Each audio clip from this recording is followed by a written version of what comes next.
Hey guys, it's Jay. I asked on Facebook a couple of days ago who would be interested in me doing some tutorials on some of the crafts that I do, and I had a bunch of people say yes, please teach us. So I figured that I would actually follow through. I've been wanting to start a YouTube channel for quite a while, and with all of the craziness with this coronavirus going around, I figured what better time to do it, and in the process I can help people cure their boredom, so it's a win-win for everybody. I'm going to start the videos with an introduction to junk journaling.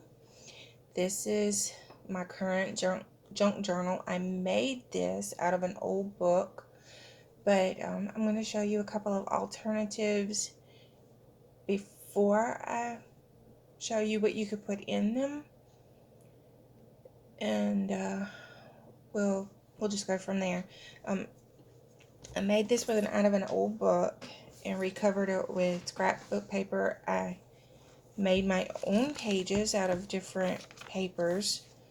If you're not wanting to go through a lot of work, I'll show you something else that you could do. We all have these around, or most of the time have these around. This was sent to me by a friend. I have no idea why she sent me a fashion magazine. I'm not into makeup or fashion or anything like that, so it usually goes in a recycling bin, but you can take these old magazines and turn them into junk journals.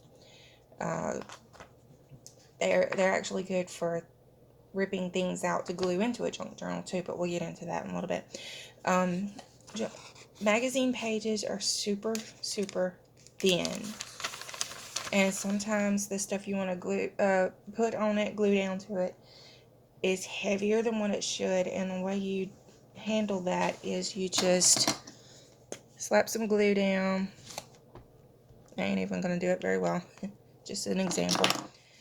Put some glue on it, glue the pages together, and then it thickens up the page so that it'll hold up to what you're wanting to do. There it is right there, glued. Plus, it keeps your junk journal from getting too thick because you have less pages. Another way to deal with that, and you could do this in the altered book journals when I get to it, you could do it the same way. You just, in a book, you tear the page, you're removing some of the bulk, tear the page, glue it down together to thicken the pages, or you could even just attach your own page to that, kind of like this. Put some glue on it, glue it on there, and you've got an extra page. But yeah, magazines are an option.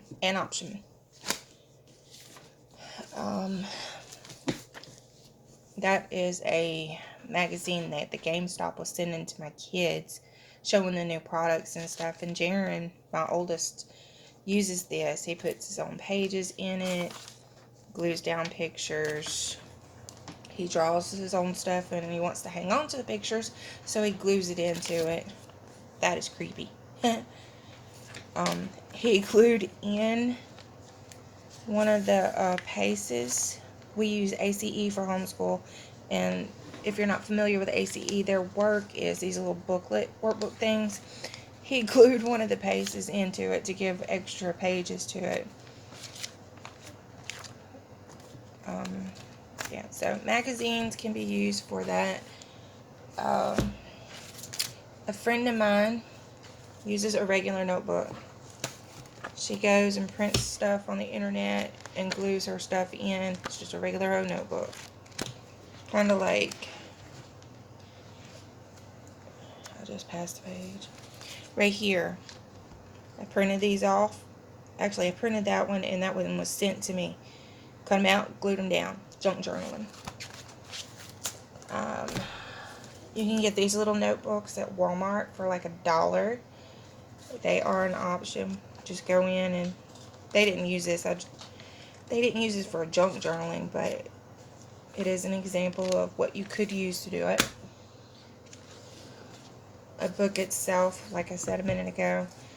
If you alter the book, all you're going to do is, you're going to cringe when I do this. Tear the page out. This is intended for a new journal anyway, so don't freak. I went and got it at the library to tear up and use for journals. But once you tear the page out, you tear the page out to keep from messing up the spine. You mess the spine up, then the book will fall apart. Then you just glue the pages together or attach your own to it or whatever. Alright, now I'm going to get mine back out. What do you put in your journals? Good question. Whatever you want to. I got a picture that I printed for Christmas. It was Christmas card pictures. Put that in there. A birthday card. I just glued it and then put some tape and stuck it down. This cellophane wrap to some roses my husband gave me. My brother-in-law's grandmother passed away, so I stuck the program in there. Drawings from your kids. Some of my local friends will recognize people in the pictures. We love our pastor. Scraps of washi tape, little cards that was sent to me, stickers, stamps, anything you want to keep. Packaging to things that are bought. These are tags off of some skirts my husband bought me. Hospital bracelet from when my kid had dental work. You can just put random things in there. Decorative tape, stickers, programs from things like that. My niece's ballet recital from last year. Scrapbook paper. Do y'all remember those writing tablets from kindergarten? Yeah, there's some of that paper in there. Bags. That was from a prescription that I picked up, and I thought it was neat because I've never seen the red, white, and blue ones before. Envelopes. You can do flip outs of things for, I can't talk. You've seen the, it's like Bradford Exchange papers that come in the mail, and it's got a fold in it already. They can be made into flip outs. This is a napkin. Ticket stubs. Calendars. Those are some examples of stuff to put in it. Here's some other things. Book pages. You can put some stamping in it. That's an acrylic stamp. I like the fact that it's clear and you can see where you're putting it before you put it down. There's different kinds of stamps. Like there's the acrylic. This is just the wood block. And they come in different sizes. They get bigger than this, or they could be little bitty. Cute little smiley face. This is just a foam stamper. Oops. So stamps could be stamped onto the pages. Decorative tape.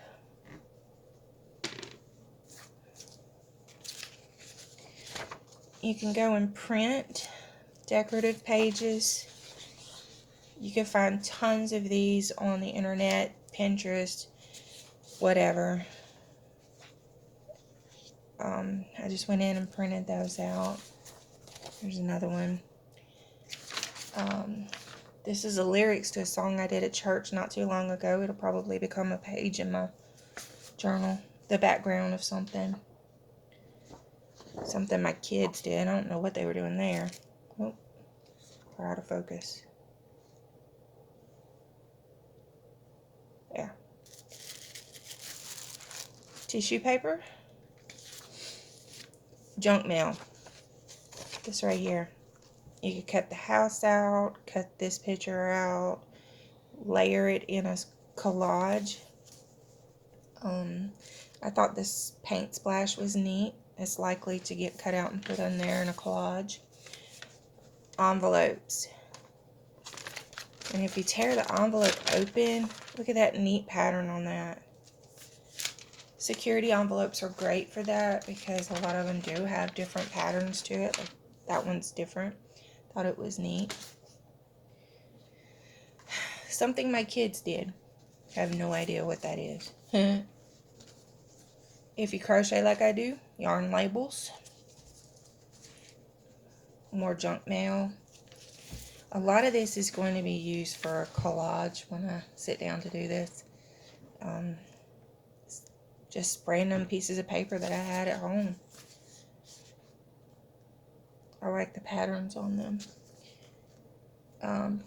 Guys, if they go out and buy a saw like my husband did, this could be turned into it.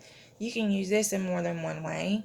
You can take it and tear it up and use the words just for the look of text in your collage, in your junk journal. Or you can find the center of it, the center fold, and cut it down and make it into a page. Bind it, and then you got flip outs. So that would be fun to do. This is where I was talking about stamping. Stamp the images. You can cut them out and put them down on the page. This were just stamping that my kids were playing with. I need to find this one, the Woody and Buzz, because I have a spread I've got to do for my youngest birthday. Some more stamping.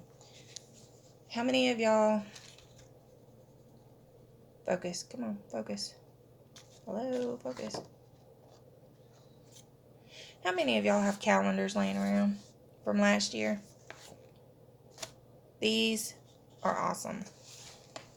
You got the pretty page on one side, and then when you fold it, you'll have boxes to write in, or you could just cover them up. They're great for backgrounds, parts of collages, things like that. I have probably 4 of these to tear up and use. Just put some pretty waterfalls in.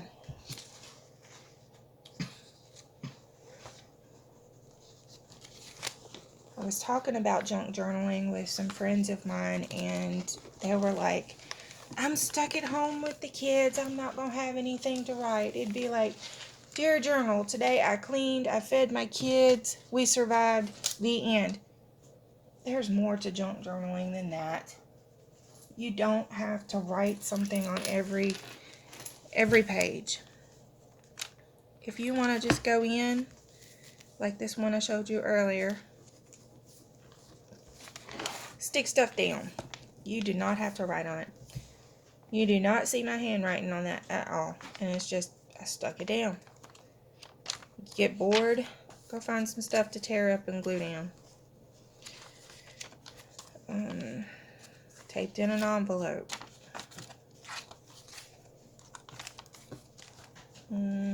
Oh. Add a pocket. There's no writing on this page. No journaling that you can see. Took a note page and folded it, put some stickers on it, and oh, there's my journaling. And when it's in here, it's hidden. Nobody knows it's there unless they pull the paper out. Just use your imagination, get creative. An envelope. This is one of those security envelopes. I made it into a pocket and stuck a note card that a friend sent me. Used it for my journaling. It's cute, and the journaling is not easily accessible. This is some more of those security envelopes that I was talking about. Makes a neat background. the sky's the limit, and it's a lot of fun. So I hope you enjoyed this, and I hope it sparks your interest in junk journaling. I will be doing some, I should have left that for y'all to look at. And I forgot what I was saying. No idea what I was saying. Anyway, I plan to do a series on how I make my journals. So I hope y'all will come back for that and see how I do it. You don't have to do it the way I do it, but it's a starting point. Okay, that's it. I will talk to you guys later. I hope that you continue to come back and see what I post. Hopefully you'll subscribe, like the video, and all that good stuff. And I will talk to you guys later. Bye.